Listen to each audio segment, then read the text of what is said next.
Puji nama Tuhan, shalom semuanya. Selamat pagi. Apa kabar semuanya? Ada semangat hari ini? Ada sukacita? Oh, lemes sekali lagi. Ada semangat hari ini? Ada sukacita hari ini? Hari ini kita memuji nama Tuhan. Hari ini merayakan, ya, memperingati datangnya hari Pentakosta. Apa itu hari Pentakosta? Jangan dijawab, nanti khotbahnya nanti ketawa. Ya, nanti khotbahnya tentang Pentakosta. Kita akan memuji nama Tuhan. Kita akan mulai untuk bagian pada hari ini. Kita fokuskan hati dan pikiran kita, ya.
Tiada yang mustahil.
bagi orang percaya, karena Roh Allah turut bekerja di antara kita. Jangan Tuhan saja nyanyikan, katakan tiada yang mustahil Tuhan bagi. Tiada yang mustahil, tiada yang sukar. Ya benar Bapak, tiada yang mustahil bagimu Tuhan. Tiada yang mustahil. Ketika kami percaya ada yang mustahil bagimu, kami percaya ketika dinyatakan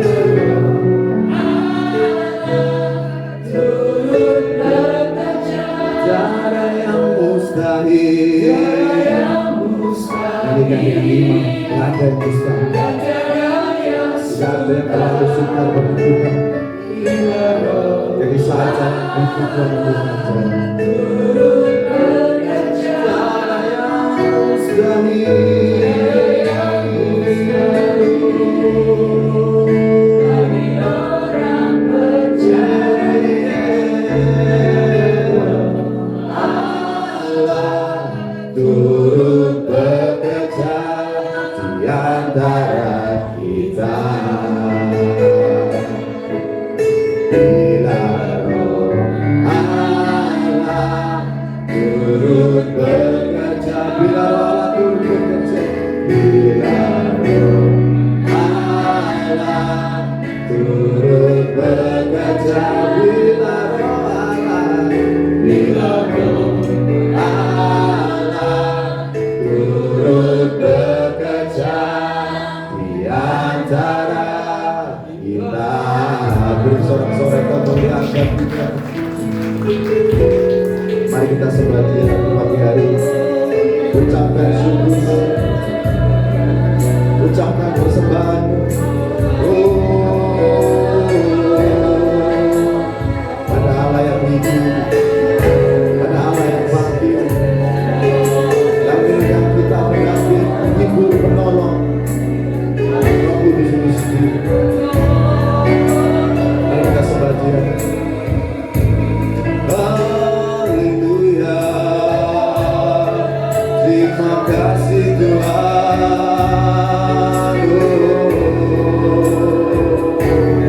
Kau kirimkan kami Roh-Mu, Kau kirimkan kami Roh Kudus, menolong kami, menghibur kami.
berdiri di dunia ini, di segala musim hidup kamu, kau selalu ada.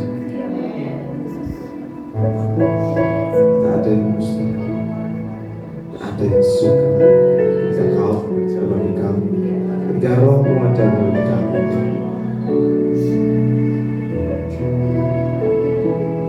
Terima kasih.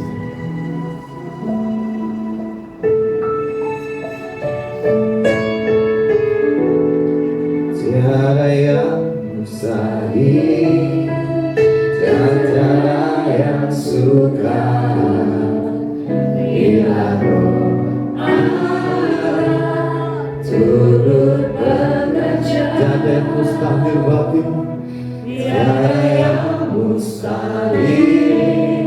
Tiada orang percaya, hanya percaya kepada-Mu. Turut bekerja. Tiada yang mustahil, tiada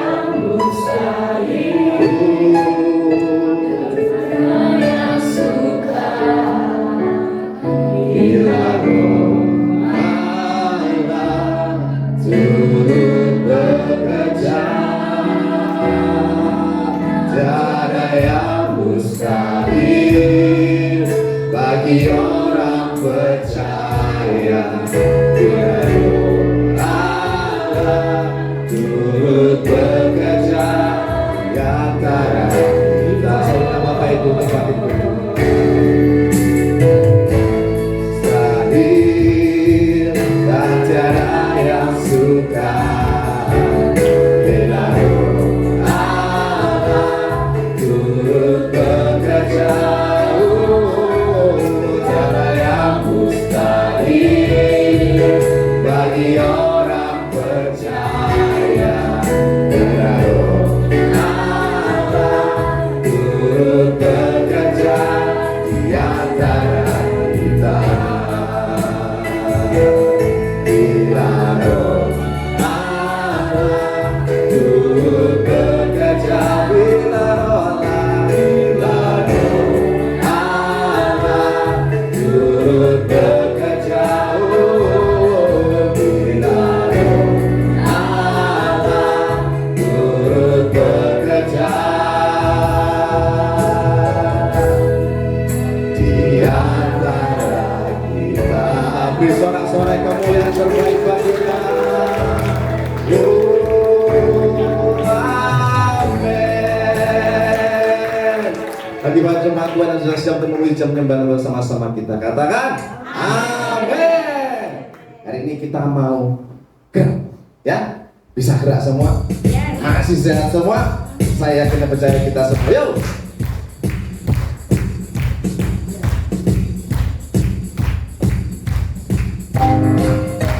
Asik! Semua tepuk tangan ya.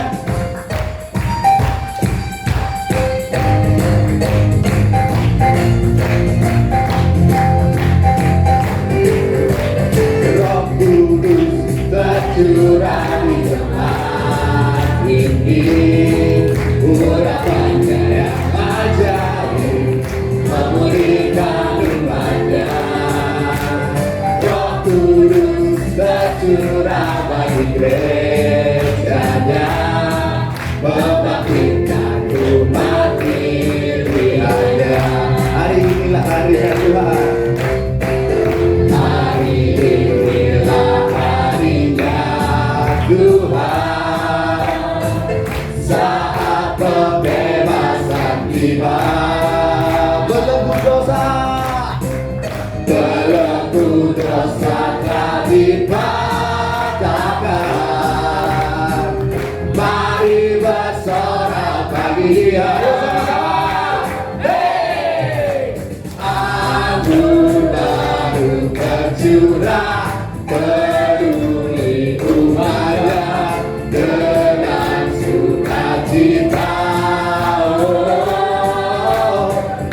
kagum baru dan minyak baru diurapi bagi gereja ini. Amin.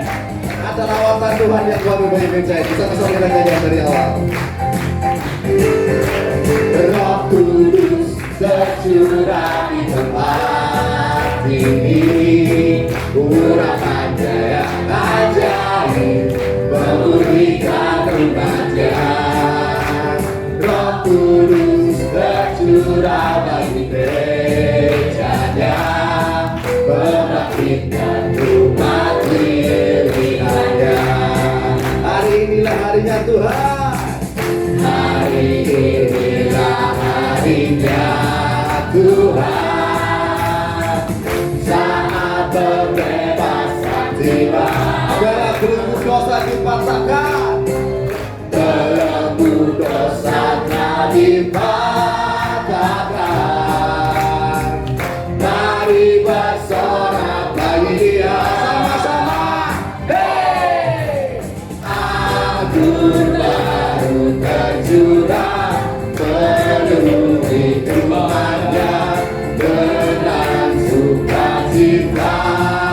Oh, minyak baru tercurah urapi umatnya dan kuasanya. Sekali lagi, agung baru tercurah penuhi umatnya dengan sukacita. Oh, minyak baru tercurah urapi umatnya nyata kuasanya.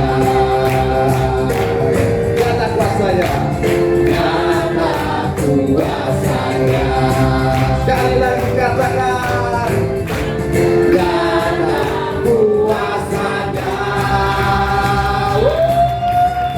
Ini sorak-sorai kembali yang paling keras bagi Tuhan. Haleluya. Sekarang beri salam ke kiri, kanan, depan, belakang. Katakan, ketika ada Yesus. Oh, kok panjang ya kata-katanya? Apa betul? Ketika ada Yesus, ketika Roh Allah bekerja, semua beres. Katakan beres kabeh. Lek ana Gusti Yesus, kabeh masalah wis mari. Oh, tak selawe bisa. Urip iki pancen ate masalah. Kadang kena kaki. Ojo wedi lan ojo kuwatir. Bareng Yesus kita hadapi. Urip iki pancen ate masalah. Kadang kekane kobra kaki. Ojo wedi lan ojo kuwatir. Bareng Yesus kita hadapi. Sing penting ana Gusti Yesus. Ana Gusti Yesus pasti uripku ate masalahe. Ana Yesus ana mujizate, sing penting ana Gusti Yesus. Ana Gusti Yesus pasti uripku ate masalahe. Penting ana Gusti Yesus. Beres kabeh. Kita nyanyi dari awal ya. Sekali lagi katakan, asik-asik. Urip iki ate masalah. Kadang kekane kota kaki. Ojo wedi lan ojo kuwatir. Bareng Yesus kita hadapi. Urip iki pancen ate masalah. Kadang kekane kota kaki. Ojo wedi lan ojo kuwatir. Bareng Yesus kita hadapi. Sing penting ana Gusti Yesus. Ana Gusti Yesus pasti uripku ate masalahe. Ana Yesus ana mujizate, sing penting ana Gusti Yesus. Ana Gusti Yesus pasti uripku ate masalahe. Penting ana Gusti Yesus.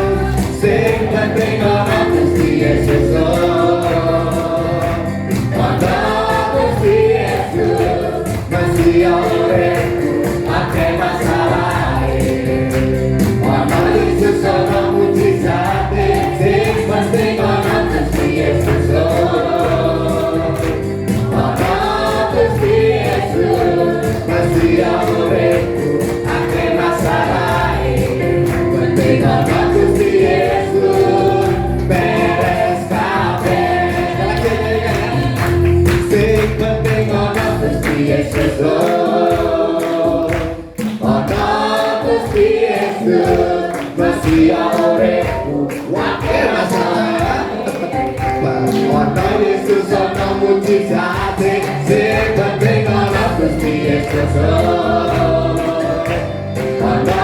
Gusti Yesus Mesih uripku wae masalah penting ono Gusti Yesus beres kabeh lagi beres kabeh saya katakan dengan iman beres kabeh. Kayaknya lebih semangat bijak ini Jawa mau anggur baru gak biasa nah begitu oh Reviki oh iso ini bahasa ini tambah lagi masih semangat dalam uji nama Tuhan tambah lagi satu ya tak janjian sama yang main itu waduh.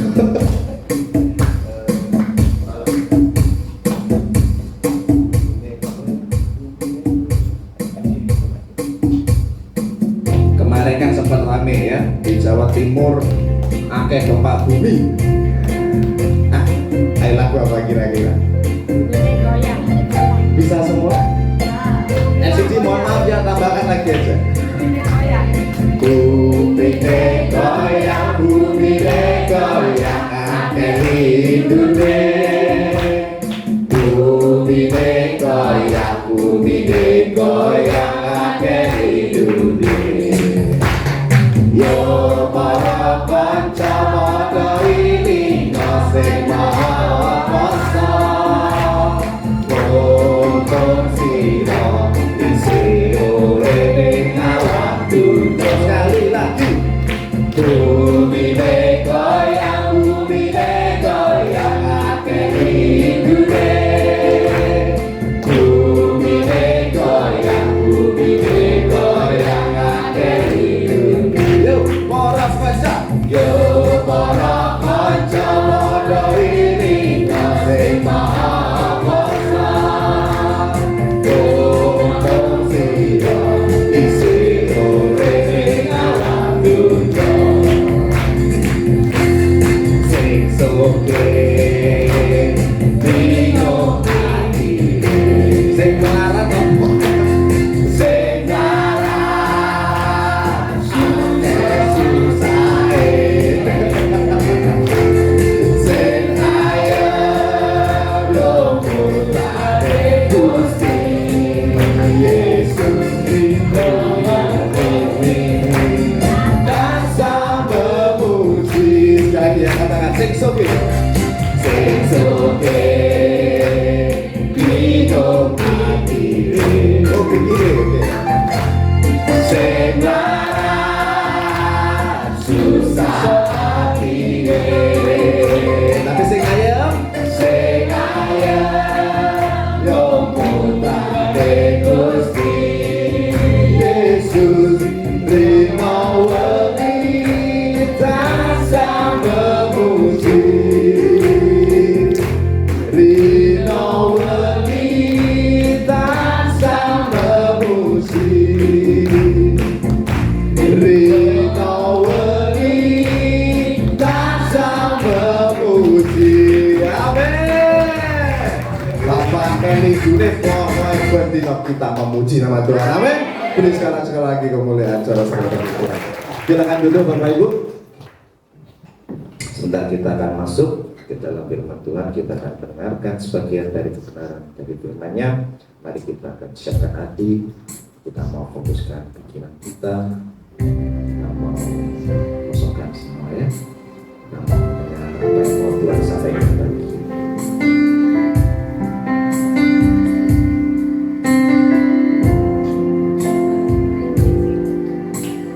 Roh Kudus, Kau hadir di sini. Roh Kudus, ku mengasihimu. Kau lembut, Kau manis.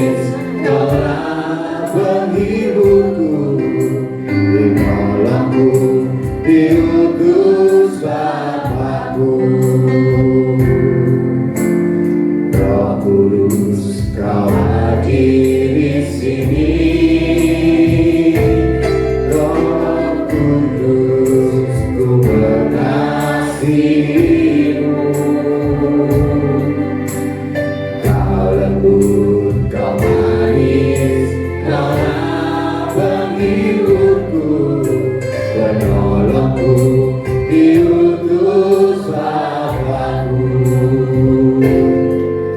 Ku buka hati untuk Roh-Mu Tuhan, ku buka hati menyembah-Mu Yesus. Jamahlah kami, penuhi kami dengan kuasa Allah Maha Tinggi. Ku buka hati, ku buka hati untuk Roh-Mu Tuhan,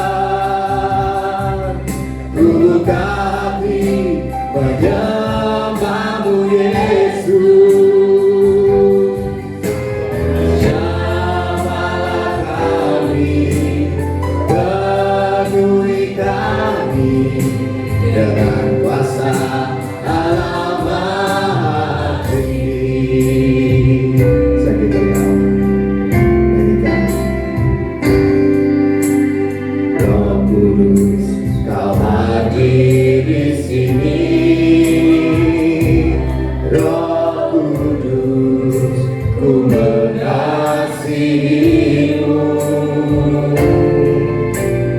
Kau lembut, Kau manis, Kaulah penghiburku, penolongku, diutus Bapakku. Roh Kudus, Kau hadir di sini. Oh, Roh Kudus, ku mengasihi-Mu. Kau lembut, Kau manis, Kaulah penghiburku, penolongku, diutus Bapakku. Ku buka hati untuk Roh-Mu Tuhan, ku buka hati menyembah-Mu Yesus. Jamahlah kami, penuhi kami dengan kuasa Allah Maha Tinggi. Oh, ku buka hati untuk Roh-Mu Tuhan, ku buka hati menyembah-Mu Yesus. Jamahlah kami, penuhi kami dengan kuasa Allah Maha Tinggi. Ku buka hati, ku buka hati untuk Roh-Mu Tuhan, ku buka hati menyembah-Mu Yesus. Jamahlah kami, penuhi kami dengan kuasa Allah Maha Tinggi. Saya undang Bapak Ibu yang berdiri.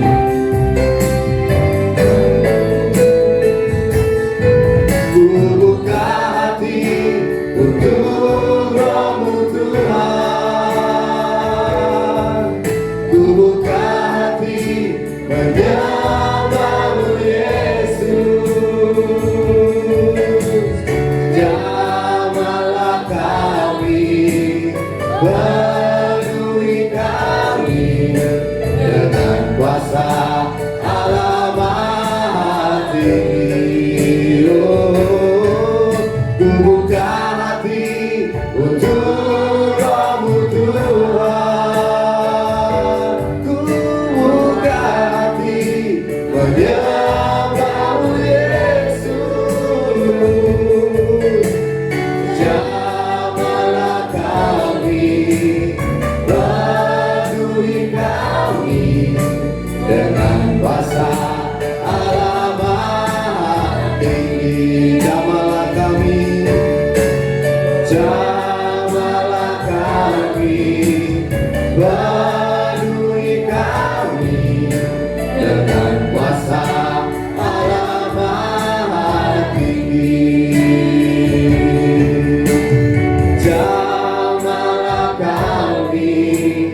penuhi kami dengan kuasa Allah Maha Tinggi.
Kami rasakan kehadiran-Mu Yesus.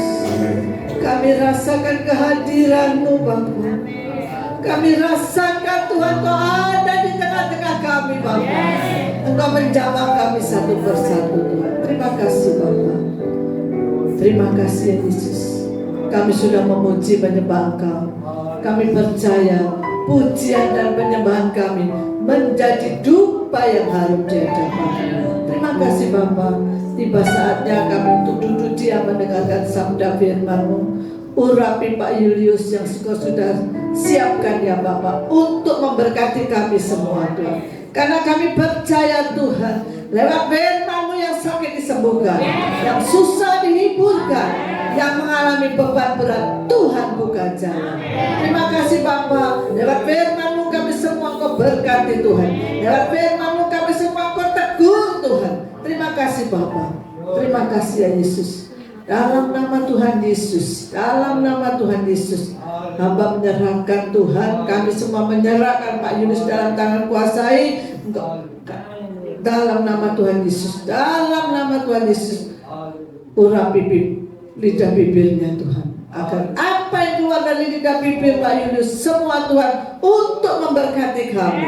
Terima kasih Tuhan. Berbicaralah ya Bapa, kami semuanya siap untuk mendengarkan. Dalam nama Tuhan Yesus Kristus, kami sudah berdoa dan mengucap syukur. Haleluya. Yang percaya katakan amin. Silakan duduk, Tuhan berkati. Shalom. Apa kabar? Luar biasa. Saya kesaksian sebentar ya, karena diminta Pak Niko. Saya itu kesaksian ya. Kemarin beberapa waktu yang lalu saya ada di Israel, ya. Awalnya saya tidak tahu kalau Israel itu lagi diancam, ya, sama Iran ya Billy? Iran. Ya, saya tidak tahu. Saya masuk dari Mesir, satu orang tuh diperiksa sampai 30 menit. Waduh, periksanya banget ya, sampai saya bawa roti. Dari Surabaya saya bawa sepiku, itu ditusuk, dibau ya. Tas-tas itu dibongkar. Saya bawa coklat dari Mesir itu dibongkar, coklatnya itu ya, bongkar semua, bongkar ya. Ada yang kopernya balik ya, semua diodal-odal gitu ya. Saya tidak pikir kalau itu akan ada serangan. Tidak ada pikiran kami ya. Karena selama saya masuk Israel selalu ada seperti itu ya. Kalau ada perang-perang ya selalu ada gitu ya. Saya tidak pikir sampai ada apa-apa, itu tidak ada pikiran. Karena saya percaya dengan iman Tuhan pasti melindungi peserta Juko Travel ya. Habis itu saya masuk setelah sampai sore loh. Saya sampai boleh makan siang tuh sampai sore karena pemeriksaannya ketat banget. Sampai di Israel, ya, ternyata dengar dari togennya, ini Israel lagi diancam ini, akan dibom, ya. Kita berdoa aja, kita nggak mikir kan itu benar-benar terjadi ya. Biasanya kalau ada di Gaza, jauh gitu ya. Habis itu tengah malam, jam 1 malam, Sebelum jam 1 tuh tour guide-nya telepon sama bini. Besok kita rubah rute perjalanan. Kenapa? Ini ada serangan. Oh, pantas ada sirine bunyi terus, semalam tuh terus sirine bunyi. Ya, untuk semua tuh siap-siap, dari sirine tuh bunyi terus semalam ya. Tapi dalam nama Tuhan Yesus, semua peserta cukup tenang dan bisa tidur enak meskipun sirine berbunyi. Ya, wah besok paginya ternyata beritanya santer sampai di Indonesia. Oh, banyak sekali yang telepon saya. Ya, teman-teman, keluarga, semua ya, juga saudara, itu kakak saya menangis bilang ini, aduh kok ya apa kerja aja adoy tak tangisi semalam, aku lihat di TV kok mengerikan, kamu tuh kerjanya kok jauh gitu ya. Tadi saya bilang gitu, ada apa sih, saya ini bingung, gak ada apa-apa. Akhirnya banyak yang telepon saya, ternyata memang jam 1 pagi itu di roket ada 300 roket ya ke Yerusalem, ke Israel, tapi satu pun tidak ada yang masuk. Yes. Ya, tidak ada satu pun yang bisa masuk karena memang pertahanannya kuat ya, kuat. Jadi di atas itu sudah dihancurkan dengan apa namanya itu? Hydron ya, dihancurkan itu, jadi turunnya seperti kembang api. Ya. Bahkan rakyatnya sana, lihat sana, tepuk tangan. Kenapa? Karena negaranya bisa menghalau gitu ya. Jadi dia sampai tepuk tangan dari jendela, oh ternyata seperti itu ya. Sampai 300 tidak ada satupun yang bisa lolos ya. Terus saya ditanya, Bu gimana Bu? Gimana, aman ya? Israel aman ya? Saya katakan, di mana ada tempat yang aman? Saya juga Bapak ditanya, di mana ada tempat aman? Tidak ada tempat yang aman. Tempat yang aman hanya di dalam perlindungan Tuhan. Amin. Dimanapun kita tidak aman, tapi kalau kita ada di dalam perlindungan Tuhan, pasti aman. Ya, perilaku jadi pasti beres. Ya, haleluya. Tuhan berkati ya. Saya sudah memenuhi permintaan dari Pak Niko. Saya sudah bersaksi betapa dahsyatnya dan luar biasanya Tuhan. Kami boleh semuanya pulang dengan selamat, tidak kurang satu apapun, tidak ada apa-apa di sana. Tuhan berkati. Baik Pak Yunis.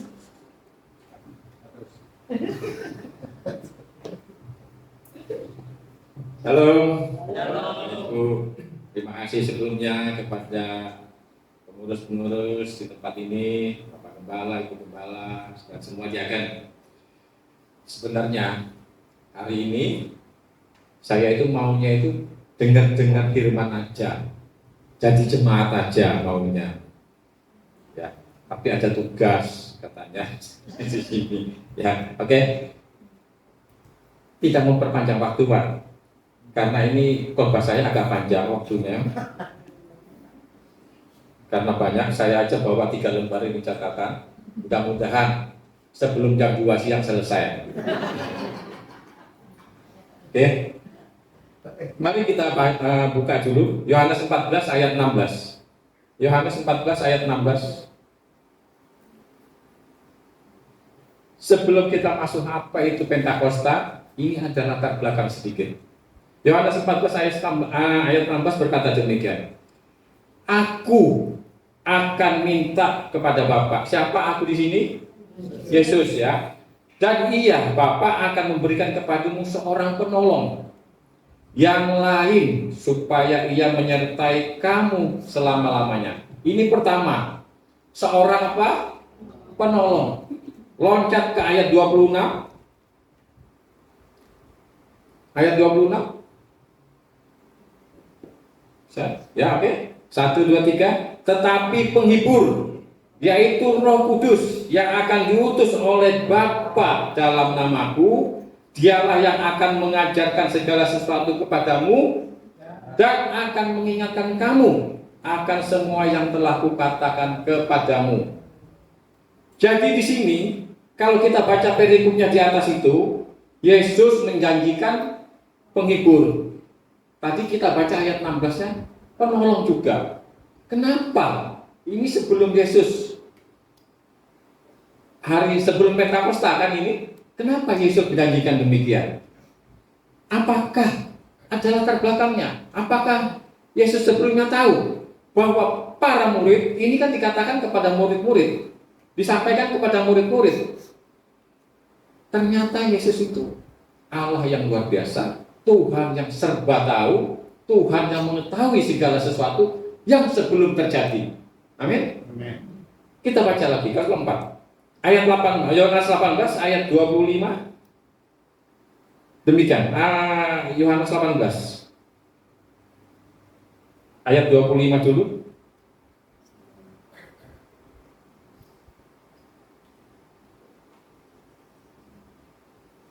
Sudah? Yohanes 18 ayat 25. Simon Petrus, salah satu dari murid Yesus, masih berdiri berdiam. Berdiam itu mengerti? Ya, di perapian ya, menghangatkan tubuh, ya. Kata orang-orang di situ kepadanya, "Bukankah engkau juga seorang muridnya?" Apa? Ayat 26-nya. Ia menyangkalnya. Katanya, "Bukan." Kenapa Petrus menyangkal?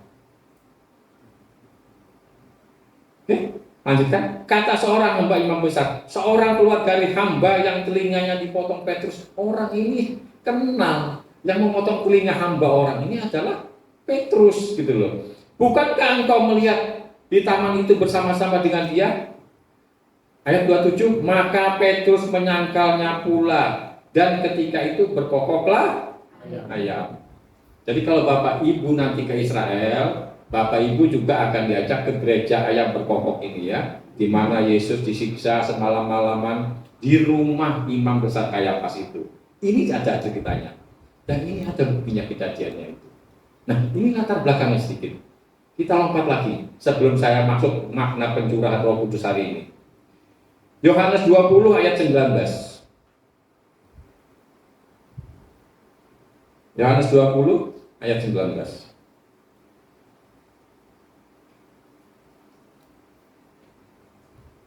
Ayat 19 sudah semua. Oke. Ketika hari sudah malam, pada hari pertama minggu itu berkumpullah murid-murid Yesus di suatu tempat. Ini perhatikan, dengan pintu-pintu yang terkunci. Saya ulangi. Ketika hari sudah malam, pada hari pertama minggu itu berkumpullah murid-murid Yesus di suatu tempat dengan pintu-pintu yang terkunci karena mereka takut. Takut pada siapa? Orang-orang Yahudi, karena Yesus sudah nggak ada bersama mereka. Jadi mereka ini seakan-akan sebenarnya sudah kehilangan pemimpin. Murid-murid Yesus ini ada berapa sih? Mereka itu bukan orang yang berkelas, tidak mempunyai kualitas sosial, tidak mempunyai kualitas sebagai politikus, tidak mempunyai kualitas sebagai orang yang kaya. Murid-murid Yesus hanya sebagai nelayan biasa. Jadi mereka ini setelah Yesus gak ada bersama mereka, oke lah, anggaplah kita aja. Kalau kita di suatu partai atau di suatu lembaga kehilangan pemimpin kita, tentu kita juga akan ketakutan, bingung mau kemana ini, arahnya mau kemana, apa yang harus dilakukan lagi. Padahal mereka saat itu sangat berharap Yesus itu selalu ada bersama mereka. Tapi nyatanya Yesus hanya bersama mereka dalam pelayanan itu 3,5 tahun saja. Betul Bapak Ibu? Oke, ini latar belakangnya. Mereka sangat takut. Simon Petrus ini takut. Saking takutnya mereka itu menyangkal sebagai murid-murid Kristus. Apakah kita juga jika hari-hari ini ditakut-takuti seperti itu akan menyangkal juga? Kata saya kembalikan kepada Bapak Ibu semua. Amin. Oke. Nah, kita masuk sekarang. Kisah Para Rasul 2 ayat 1 dulu ya. Kisah Para Rasul 2 ayat 1. Ketika tiba hari Pentakosta, semua orang percaya berkumpul di suatu tempat. Kalau di kita di Israel itu kumpulnya di mana dia? Pencurahan Roh Kudus. Loteng. Itu di Bukit Zaitun ya. apa? Bukit Zaitun kan? Bukit Sion. Nah, di situ aja sampai sekarang aja. Di atas ini di loteng itu adalah perjamuan terakhir dan tempat pencurahan Roh Kudus. Di bawahnya itu ada makamnya Nabi siapa? Nabi Daud. Ya. Di sini biasanya kita yang berziarah ke Israel akan dibawa ke tempat ini. Dan kita juga akan menyembah di sana, menaikkan puji-pujian penyembahan. Saking banyaknya waktu itu orang-orang kita ini, Bapak Ibu, itu suaranya itu sampai terdengar keluar, sampai tetangga-tetangga sebelahnya ini protes. Tapi bukan bahasa Indonesia, bahasa sana, nggak tahu apa itu ceritanya. Ya, hei dia, waduh, jadi kita ini lagi semangat-semangatnya, dipenuhi dengan kuasa Roh Kudus itu menyembah. Waduh, luar biasa. Apalagi saat itu, ya kita lanjutkan. Kemudian ayat 2-nya, tiba-tiba turunlah dari langit suatu bunyi seperti tiupan angin keras yang memenuhi seluruh rumah di mana mereka duduk. Dan tampaklah kepada mereka lidah-lidah api seperti nyala api yang bertebaran dan hinggap kepada mereka masing-masing. Hinggap kepada siapa ini? Murid-murid Yesus. Yang mereka sangat dipenuhi. Maka penuhlah mereka dengan Roh Kudus, lalu mereka mulai berkata-kata dalam bahasa-bahasa lain seperti yang diberikan oleh Roh itu kepada mereka untuk mengatakannya. Nah, ini juga istimewanya. Pentakosta ini adalah harinya itu juga bertepatan dengan hari raya gandum bangsa Yahudi. Kenapa dikatakan penta? Karena kalau penta itu dari bahasa Yunani 50. Betul Bapak Ibu. Pentakosta, jadi hari ke-50. Tapi kalau dalam bahasa Ibrani itu ada lagi namanya. Nah, bisa ditunjukin suaranya? Tulisannya itu Shavuot. Oke, bisa ditunjukin suaranya? Ini mari kita baca, kita dengarkan. Belajar bahasa Ibrani sedikit ya. Tulisannya S-H-A Victor U-O-T. Baca apa Bapak Ibu? Kalau bahasa Indonesia-nya aja apa? Shavuot. Ya kan tulisannya Shavuot. Tapi ternyata saya ini kemarin sampai nanya ke Ramsi loh di Israel, apa yang dibacanya? Tulisannya Shavuot, tapi dibaca Sebaot. Betul? Sebaot. Hari Raya Pentakosta Sebaot, bahasa Ibrani. Kalau Yunani Pentakosta. Ya, oke, kita lanjutkan. Ayat 5, waktu itu di Yerusalem diam orang-orang Yahudi yang saleh dari segala bangsa di bawah kolong langit. Bisa ditampilkan tadi gambarnya? Jangan kasih bilik. Sudah? Nah, ini gambarnya sedikit saya ambil dari kamus. Ini Yerusalem tengahnya. Kita akan baca ayat selanjutnya dulu. Bahasa-bahasa apa aja? Betul? Bahasa-bahasa apa aja yang akan tampil di sini, ya? Bagaimana mungkin kita masing-masing mendengar mereka berkata-kata dalam bahasa kita sendiri, yaitu bahasa yang kita pakai di negeri asal kita. Kita orang Partia, ada di sini Partia? Mungkin agak kabur ya, ada.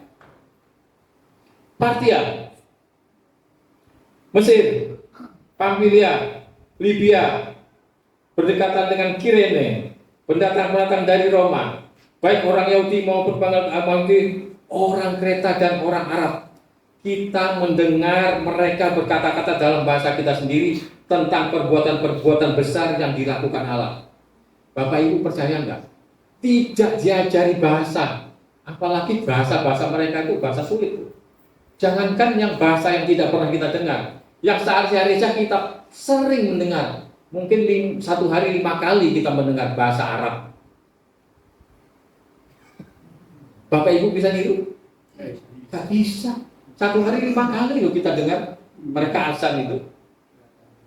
Anak saya ini kebetulan kuliahnya itu yang paling kecil itu kuliahnya ngambil bahasa Mandarin. Ya.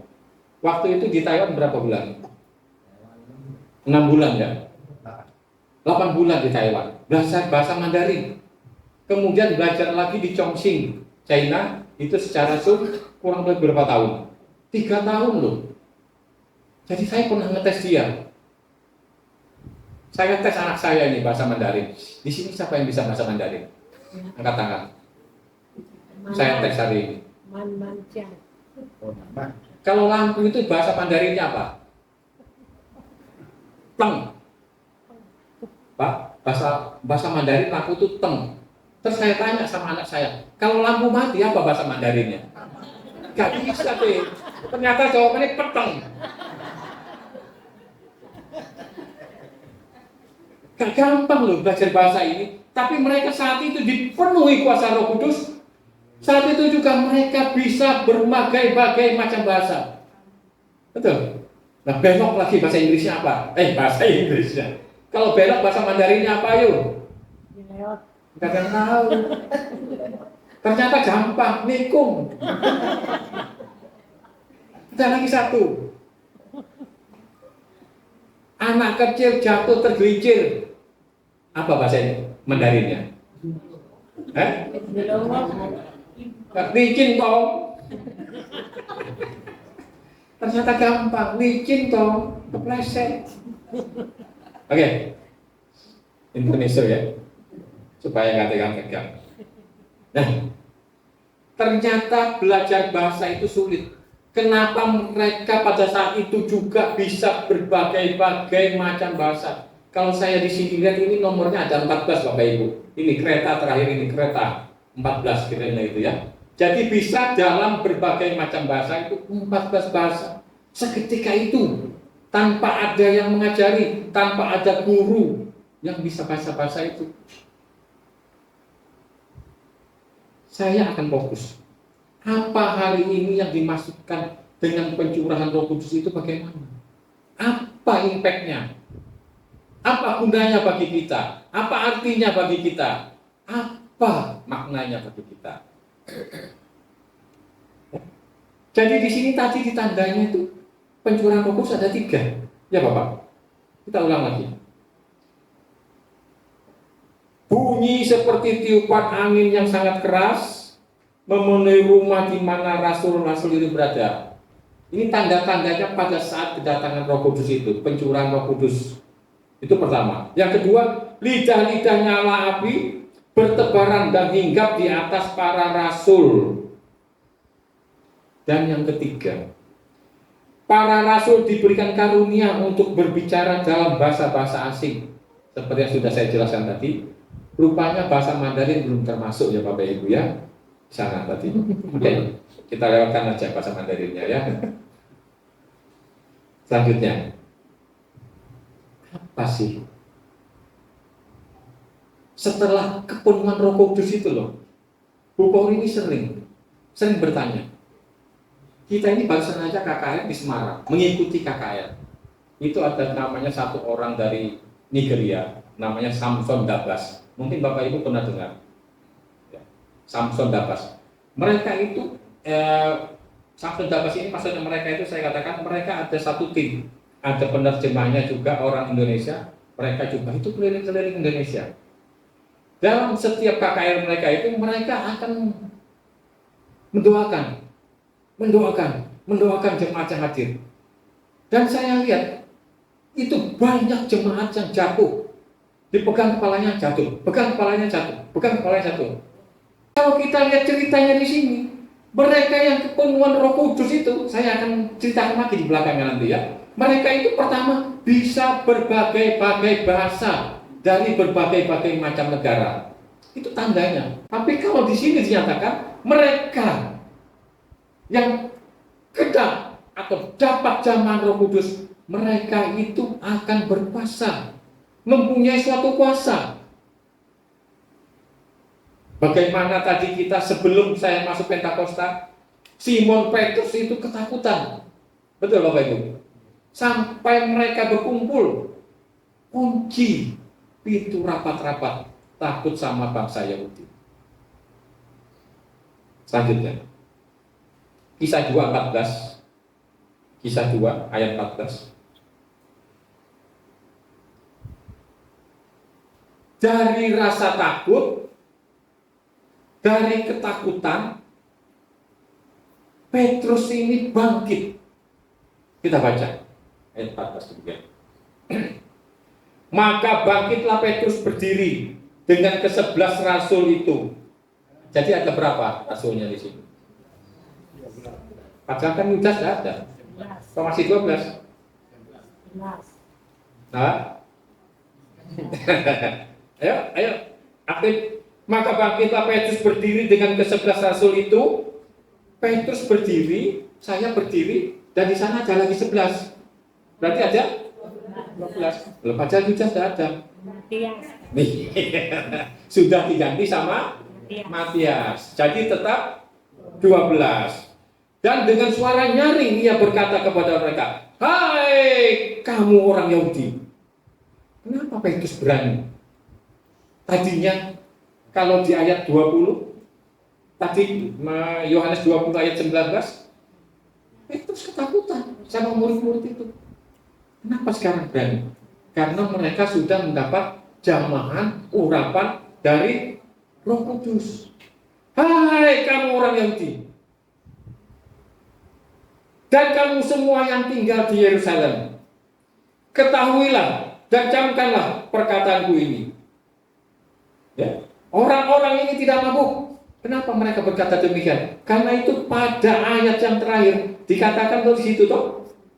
Tetapi orang lain menyindir, mereka sedang mabuk oleh anggur manis. Demikian juga saat ini kita kadang-kadang ada orang berbahasa roh, dikatakan, oh itu mabuk. Dalam pengertian saya, bahasa roh ini ada dua. Dalam pengertian saya, Bapak, kalau salah boleh koreksi. Satu, kita berbahasa roh yang dapat dimengerti oleh yang mendengar. Betul Bapak Ibu? Atau ada yang menerjemahkan. Nah, tapi ada juga saat kita berbahasa roh, itu kita hanya berhubungan dengan Tuhan. Hanya kita dengan Tuhan. Dikatakan, sebelum yang terucap aja Tuhan itu tahu. Apalagi yang sudah terucap. Ya Bapak. Jadi Bapak Ibu jangan khawatir. Jika Bapak Ibu dijamah untuk berbahasa roh, silakan. Dianggap orang mabuk, gak apa-apa. Dikatakan demikian. Tetapi orang lain menyindir, mereka sedang mabuk oleh anggur manis. Tetapi yang lain berkata demikian. Roh-roh ini menjamah. Maka saya katakan di sini, ada poin-poin yang akan saya tampilkan.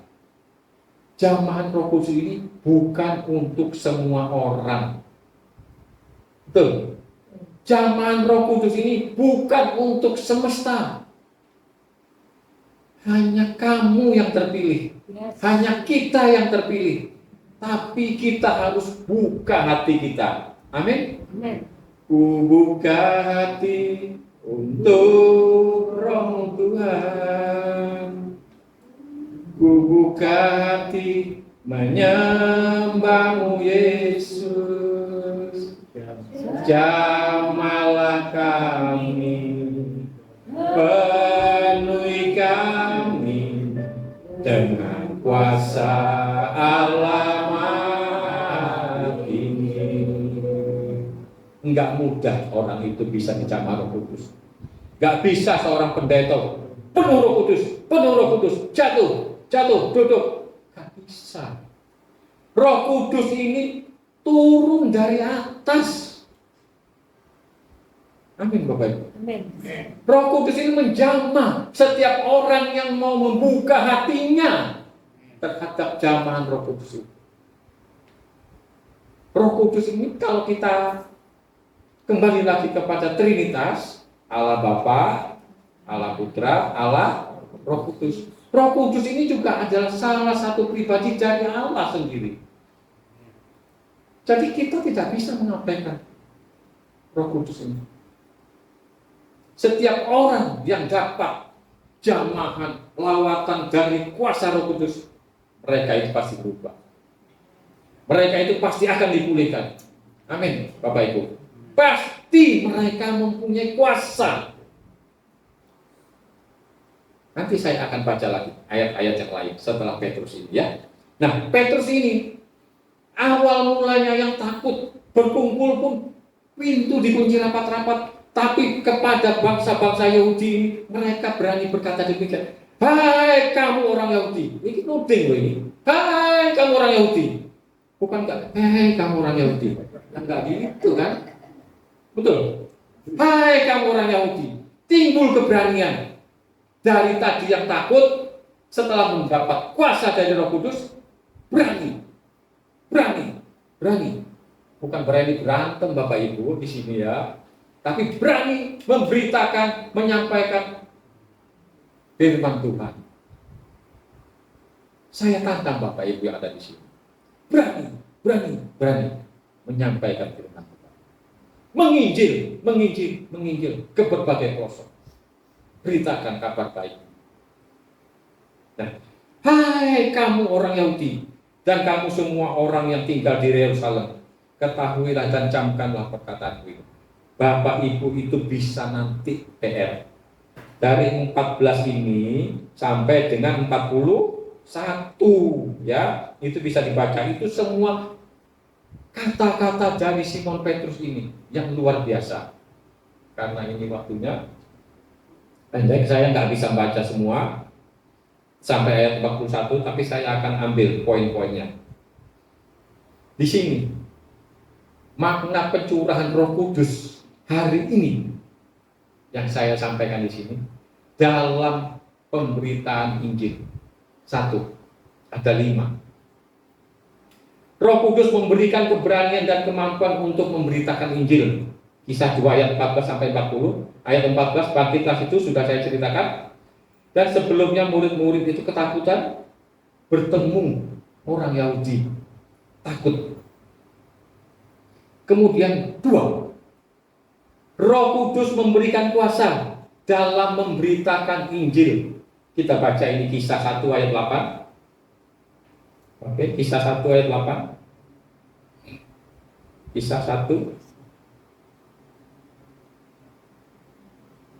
ayat 8 sudah. Saya mau kita baca semua. Ya, 1, 2, 3. Tetapi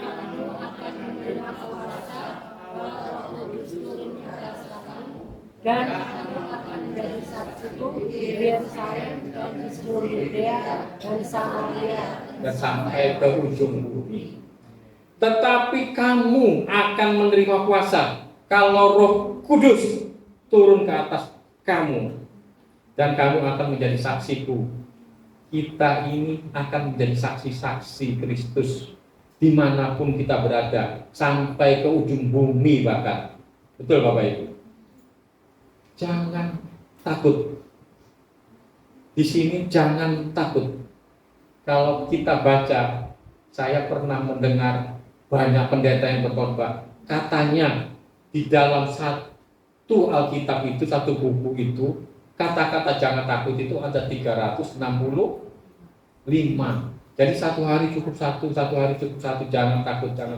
Selama 1 tahun itu ada 1 hari kata-kata jangan takut.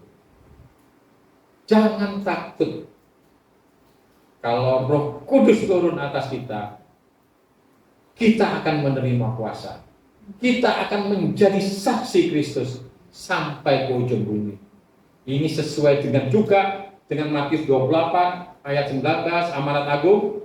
Jadikanlah seluruh bangsa muridku. Ya. Baptislah mereka dalam nama Bapa, Putra, dan Roh Kudus.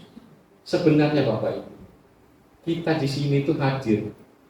Itu kita itu adalah sebagai sales atau marketing surgawi. Kita itu mempunyai tugas tanggung jawab sebagai marketing, sebagai sales. Apa yang kita jual? Apa yang kita sampaikan? Yaitu firman Tuhan ini. Kita sampaikan. Setiap hari kita harus menyampaikan firman Tuhan ini. Loh, saya loh Pak, gak bisa ngomong. Saya ini bukan pengkhotbah. Saya ini bukan satu orang orator seperti Bung Karno yang bisa berpidato berapi-api sampai seluruh dunia pun menggelari proklamator, orator ulung. Petrus ini enggak juga loh. Asal mulanya Simon Petrus ini bukan seorang orator, bukan seorang pengkhotbah yang bagus, tapi dia bisa demikian karena mendapat curahan Roh Kudus. Kekuatan itu dari Tuhan, bukan dari kita. Jika kita diberi kekuatan, gak usah khawatir, Bapak Ibu, ya, gak usah khawatir. Kita akan mampu berkata-kata, kita akan mampu berbicara dalam menyampaikan khotbah-khotbah kita ini. Makanya Pak, sebelumnya Pak, saya ini sama Bu Poli ini seluruh sini mikir Pak, mikir berkali-kali, mampu nggak saya ini?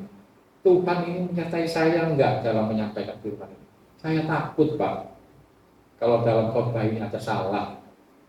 Ya betul Bapak Ibu. Makanya, sembunyikanlah hambamu ini di balik salibmu Bapak. Biarlah semua perkataan ini yang terucapkan, yang tersampaikan ini memang berasal dari Allah Bapa, Putra dan Roh Kudus yang di atas. Amin Bapak Ibu. Kadang-kadang orang demikian, pasti dalam berkata-kata, pasti dalam berkhotbah. Yang penting khotbah itu harus mempunyai makna. Gak bisa kita ketawa-ketawa aja ya, yang lucu-lucu aja Pak ya. Senang sejenak, habis gitu lupa. Apa tadi khotbahnya? Jual rumah. Ya diingat-ingat itu. Oke, yang kedua sudah. Roh Kudus memberikan kuasa dalam memberitakan Injil, sudah ya. 3. Roh Kudus memampukan orang percaya untuk bertekun dalam firman Tuhan dan dalam persekutuan. Kita baca lagi 2 Kisah 2 ayat 41.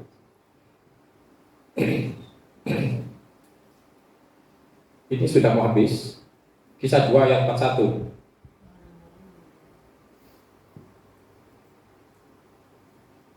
Kisah 2 ayat 41 demikian bunyinya. Bisa dibacakan? Salah satu. Orang-orang yang menerima perkataannya itu memberi diri dibaptis, dan pada hari itu jumlah mereka bertambah kira-kira 3.000 jiwa. Amin. Siapa ini yang berkhotbah? Siapa yang berkhotbah? Terus. Atas jamahan siapa? Atas jamahan Roh Kudus. Saya nggak bisa berkata, saya KKR di sana loh, 100 orang langsung bertobat. Bukan. Itu semua adalah jamaah Roh Kudus. Roh Kudus yang menjamah. Petrus hanya menyampaikan 3.000 orang langsung bertobat. Siapa di sini yang berkhotbah langsung 3.000 bertobat? Atau 3.000 tidur semua?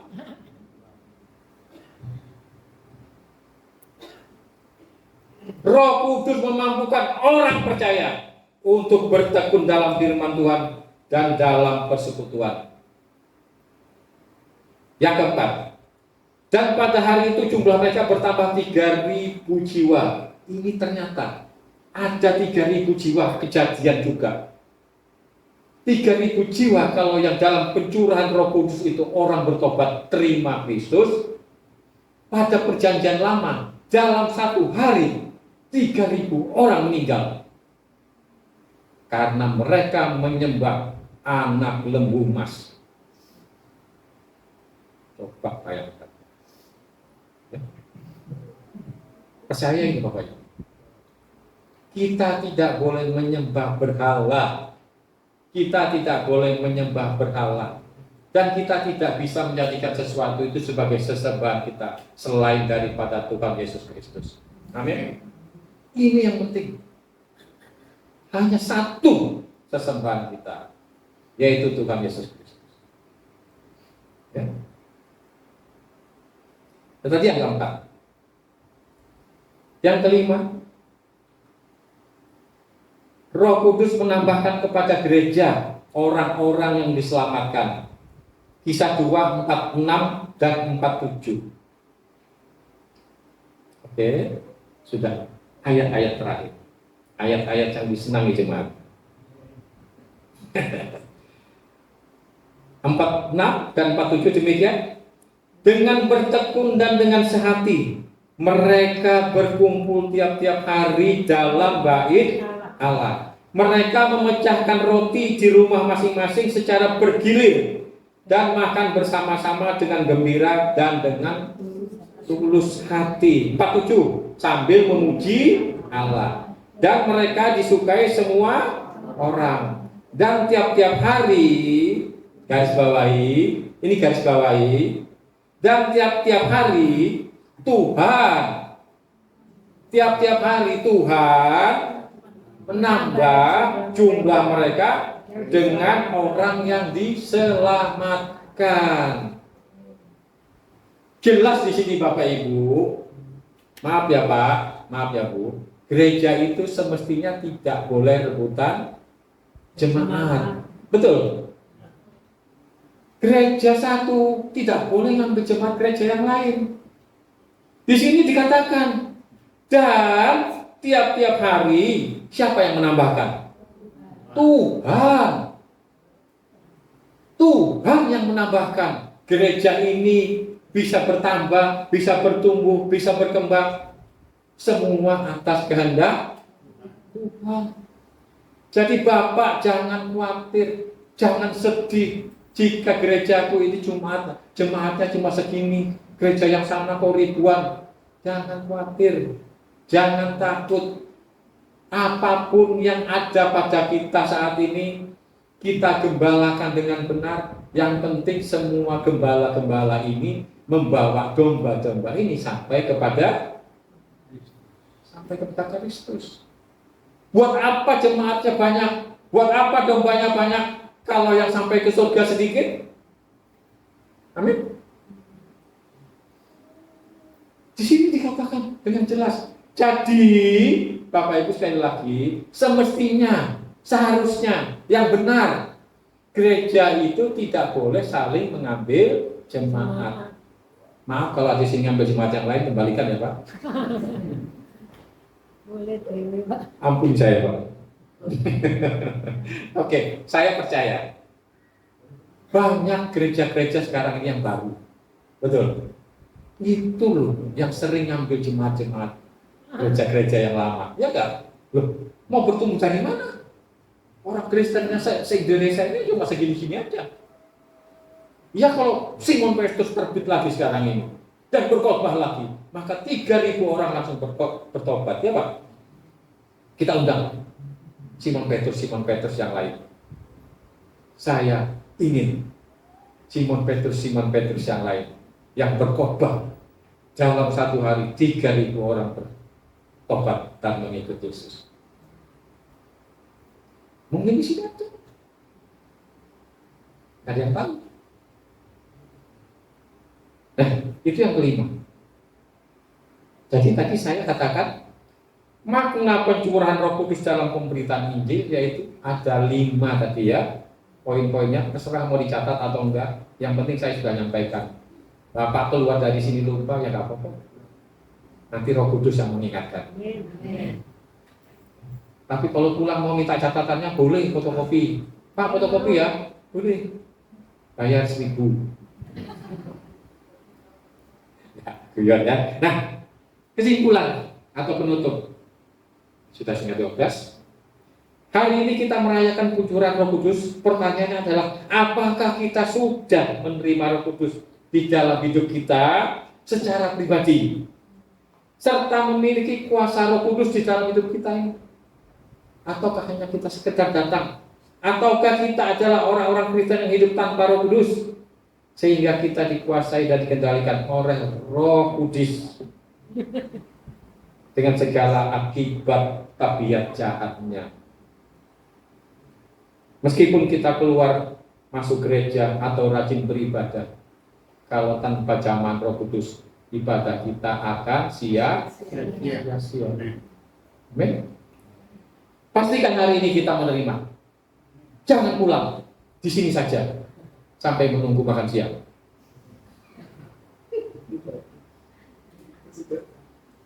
Pastikan hari ini kita menerima dan dipimpin oleh Roh Kudus di dalam kehidupan pribadi kita, dimanapun kita berada.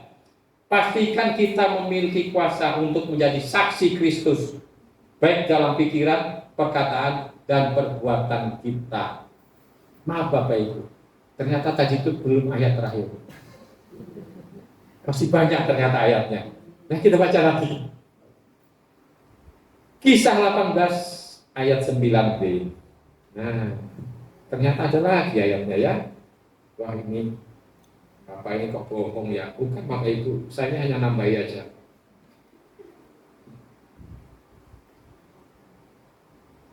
Sudah? Kisah 18 ayat 9 yang bagian B aja. Yang tulisannya merah saja. Sudah semua? Sudah semua bisa dibaca? Yang merah saja. Oke, 1, 2, 3. Jangan takut, teruslah memberitakan firman dan jangan diam. Ya. Amin. Siapa yang mau? Saya.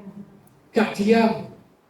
Pulang dari gereja, diam aja. Ini minggu depan datang lagi, mulai menang. Jangan takut. Kita harus jadi pemberita Injil, menyampaikan firman ini. Kalau perlu Bapak Ibu pulang dari sini, ditanyain apa tadi khotbahnya? Wes Petrus khotbah 3.000 orang langsung bertobat. Kok iso? Dijamah Roh Kudus. Gampang aja, simpel aja. Bapak sudah bersaksi, Bapak sudah menyampaikan kesaksian apa yang disampaikan hari ini. Betul. Simon Petrus itu ternyata bukan hanya 3.000 orang saja loh. Tapi ada lagi. Bapak Ibu bisa baca di dalam kisah ayat pasal 3 dan selanjutnya itu. Orang lewat itu loh, kena bayangannya aja, yang sakit itu sembuh. Luar biasa enggak? Bayangannya itu loh, belum dipegang. Kenapa? Karena dia menerima kuasa dari Roh Kudus. Jadi kita nggak bisa nganggap enteng Roh Kudus itu. Peranan Roh Kudus itu sama pentingnya. Bapa, Putra, dan Roh Kudus. Tidak ada satupun yang lebih rendah. Mereka sederajat. 3 pribadi ini sejajar. Tidak ada theos, hotheos itu tidak ada. Ya Bapak Ibu? Oke. Saya panggil Bel dan pemain musik. Pemain musik. Tutup. Semoga firman yang disampaikan hari ini dapat membuat pengertian kita lebih dalam. Ya, apa itu arti pencurahan Roh Kudus bagi pemberitaan Injil? Kenapa saya disampaikan ini bagi pemberitaan Injil? Karena kalau kita baca kisah 2 ayat 1 sampai seterusnya itu banyak persepsi masing-masing. Saya bisa ngambil yang lain. Tapi karena saya, Bu Kori, dan grup-grup ini juga, PD Roadblock ini, sering menyampaikan firman, sering berkhotbah di tempat-tempat lain, maka saya fokuskan dalam pemberitaan Injil. Oke.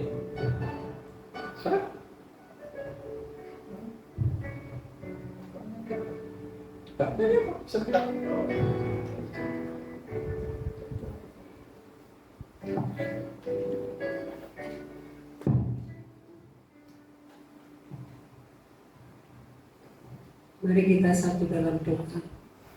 Bapak, kami bersyukur siang hari ini Tuhan, firman iman yang sudah dilepaskan malam pada pagi hari ini sungguh-sungguh jadi berkat. Kami percaya Tuhan, kami bukan sekedar mendengar, tetapi kami menjadi pelaku firman-Mu Tuhan. Pakai kami, urapan-Mu turun atas kami Tuhan. Di hari Pentakosta ini Tuhan, iman kami dibangkitkan, roh kami dibangkitkan untuk kami menjadi baru. Sehingga hidup kami makin diubahkan menjadi sama seperti Kristus. Terima kasih buat hamba-Mu yang sudah menyampaikan isi hati-Mu. Pakai hamba-Mu lebih hari lebih heran. Nama Tuhan dipermuliakan. Kami percaya seluruh keluarganya diberkati. Apa saja yang mereka kerjakan dibuat Tuhan berhasil dalam nama Yesus. Kami percaya Tuhan, kami membawa pulang firman-Mu ini dan akan menguasai setiap kehidupan kami. Di dalam nama Yesus Di dalam nama Yesus yang sudah diberkati, katakan bersama saya.